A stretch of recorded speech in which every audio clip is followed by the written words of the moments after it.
Écoute, j'ai un peu de mal à le digérer pour l'instant. Je me rends pas vraiment compte et j'ai l'impression que dès qu'on m'en parle, je pouffe de rire parce que pour moi, c'est irréel et c'était vraiment pas attendu. Mais en même temps, je suis trop fière de ce qu'on a fait. Je suis fière de cette belle fin de saison. On a vraiment fait ce qu'il fallait et je pense qu'on a trouvé un peu la formule magique. Donc, j'ai hâte de recommencer cet été. J'ai réalisé quand Tina passe pas que j'étais championne du monde, mais j'étais tellement choquée et tellement dans mon concours. En fait, j'étais formatée. Pour moi, le saut à 75, il fallait que je passe 80 derrière et j'étais complètement formatée. Donc, c'était comme un bug informatique pour moi. Et les filles viennent me voir et me disent, mais MJ, tu pleures pas et tout, mais t'as le droit de pleurer. Parce qu'elles savent que je suis hyper émotive, que généralement, bah, quand on voit les Europes, au moment où je sais que c'est pour moi la médaille de bronze, je m'effondre complètement et j'ai pleuré toute la compétition. Mais là, en fait, j'étais sur un gros bug et j'étais tellement dans ma compète et j'avais vraiment envie de sauter 80. Donc je me suis dit, mais en fait, j'ai pas envie de me laisser prendre par les émotions.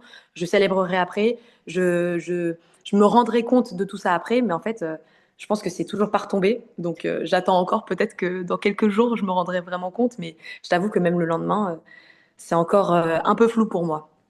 Alors, je savais quand même qu'il y avait des filles qui sautaient très très haut, qui avaient une belle régularité. Il y avait quand même trois filles qui étaient de vrais pardon, potentiels médaillés. Mais je faisais des blagues avec mon coach. C'est vrai qu'on était en mode bon, et si on ramenait une médaille, et si, et si. Et finalement, le jour J, je lui ai dit, écoute, en vrai, j'ai vraiment envie d'une médaille. J'ai vraiment envie d'une médaille. Et malgré le décalage horaire, malgré l'heure quand même très tôt. Enfin, il était 10 heures du matin et pour moi, il était quasiment 3 heures du mat en France.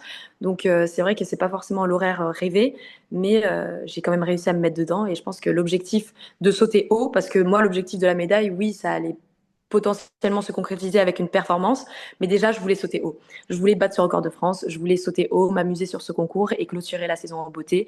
Et bah, du coup, la perf a permis la médaille et je trouve que c'est encore mieux comme ça.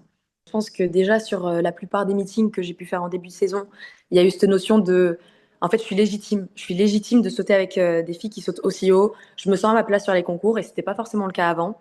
Donc là, je me sentais vraiment légitime à chaque fois et je me suis dit bon, ben en vrai, tu sais, il y a certaines compètes où on était quand même pas loin et je me suis dit bon, ça peut potentiellement passer.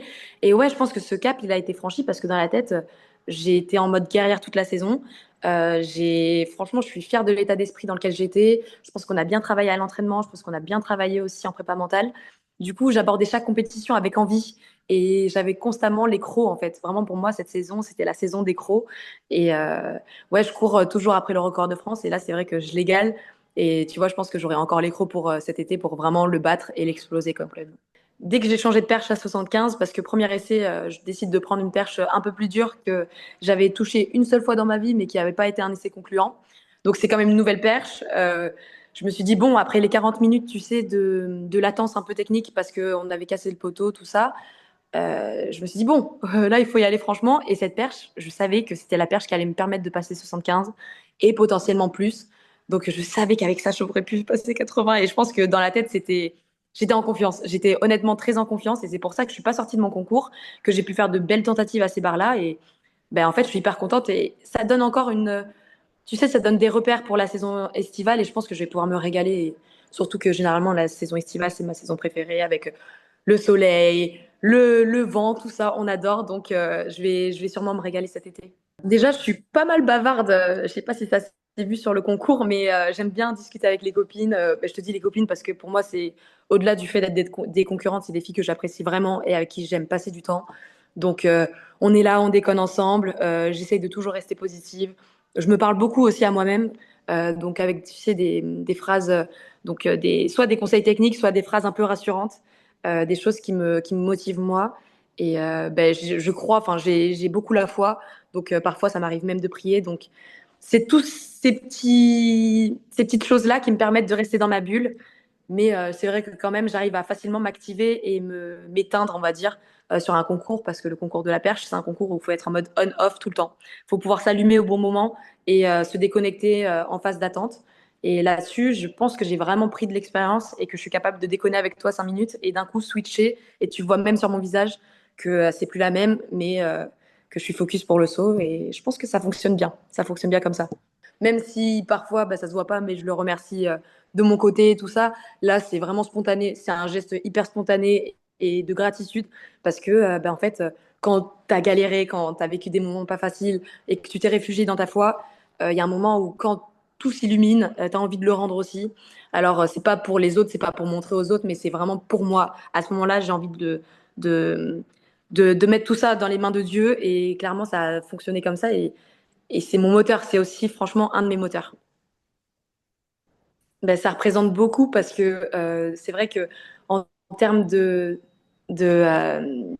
représentation, je pense que des filles qui voient une fille noire, parce qu'en fait c'est un sport quand même, il faut le dire, le saut à la perche, où on voit beaucoup de femmes blanches réussir et performer, et du coup un peu moins de représentation. Enfin, au niveau international, on est peut-être une ou deux métisses, et c'est vrai que ça fait du bien de pouvoir montrer qu'on est capable de gagner sur une discipline qui est dominée par d'autres personnes. Et en plus, je pense que c'est vraiment de voir quelqu'un qui s'amuse, parce qu'en fait, je pense que vraiment, ça se voit. Je m'éclate sur les sautoirs et je me dis que ça, tout le monde peut s'y retrouver. Toutes les petites filles peuvent se dire, mais en fait, moi aussi, j'ai envie de faire du sport. On peut être une sportive, on peut s'amuser, on peut vraiment prendre du plaisir à faire une discipline. Et je pense que si ça peut inspirer des personnes, mais c'est le plus, franchement, c'est ce qui m'importe le plus, honnêtement. Même moi, quand j'étais petite, je me suis dirigée vers la perche, mais en même temps, je me disais, mais en fait, moi, je reconnaissais Yaris Le Silva, mais tu vois, il y avait une perchiste noire sur le circuit international, et je me disais, ouais, mais quand même, moi aussi, j'ai envie de montrer que on est capable de le faire, on est capable de gagner des médailles, on est capable d'exceller dans cette discipline qui est quand même hyper, enfin, faut se le dire, le saut à la perche, c'est quand même technique, c'est quand même de la rapidité, c'est hyper global comme sport et je suis sûre qu'on peut s'en sortir et que le manque de représentation, ça fait qu'on se dirige pas forcément vers ce sport-là.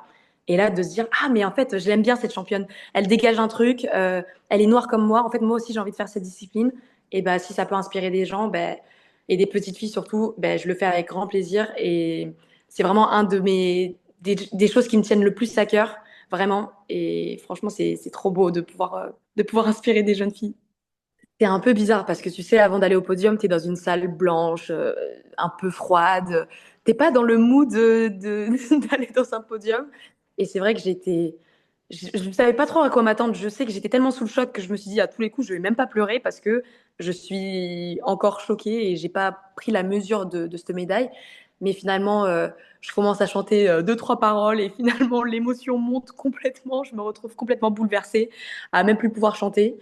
Et ouais, c'est prenant parce que c'est une Marseillaise, mais je t'assure que pour autant, je ne réalisais toujours pas. Je pensais que c'était ce moment-là qui allait me faire prendre conscience de tout, mais en fait, pas spécialement.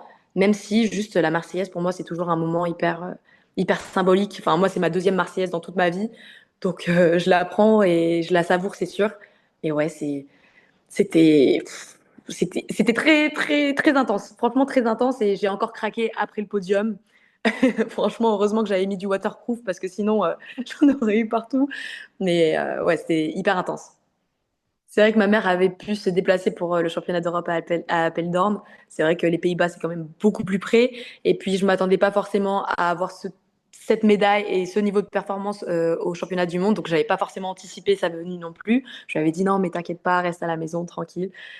Même si elle, je pense qu'elle l'avait pressenti, parce que je sais pas comment t'expliquer, mais quelques jours avant que je parte, elle commençait déjà à chanter la Marseillaise à la maison. Je ne sais pas pourquoi, mais ça a commencé à l'apprendre. Et vraiment, je pense que peut-être elle a manifesté tout ça. Je sais pas, mais quand j'y repense, c'est un peu incroyable. Mais je pense que, ouais, elle l'a regardé à 3 heures du matin. J'ai beaucoup de familles, beaucoup d'amis qui étaient levés à ce moment-là. Et c'est vraiment des warriors. Vraiment, je les remercie. Et même ceux qui n'ont pas pu forcément se lever à cette heure-là parce que ils ont peut-être des choses à faire aussi ou ils veulent juste dormir. Je le comprends et je pense qu'ils ont été bien surpris au réveil, mais j'ai hâte de rentrer et de fêter ça avec eux.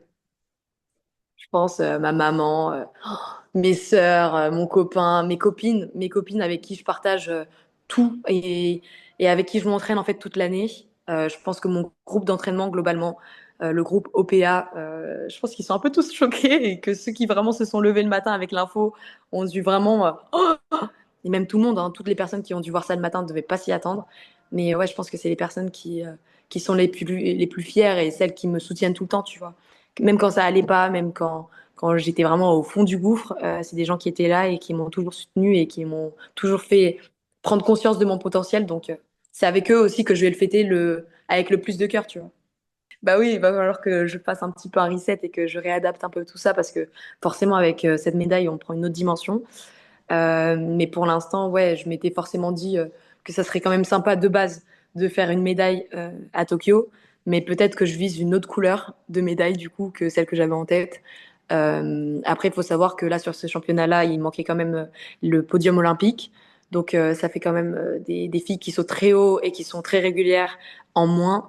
Mais j'ai espoir et comme objectif en fait d'atteindre ce niveau-là et d'être légitime de sauter avec ces filles-là, pardon, et d'avoir une médaille, mais avec un beau concours fourni et garni, tu vois.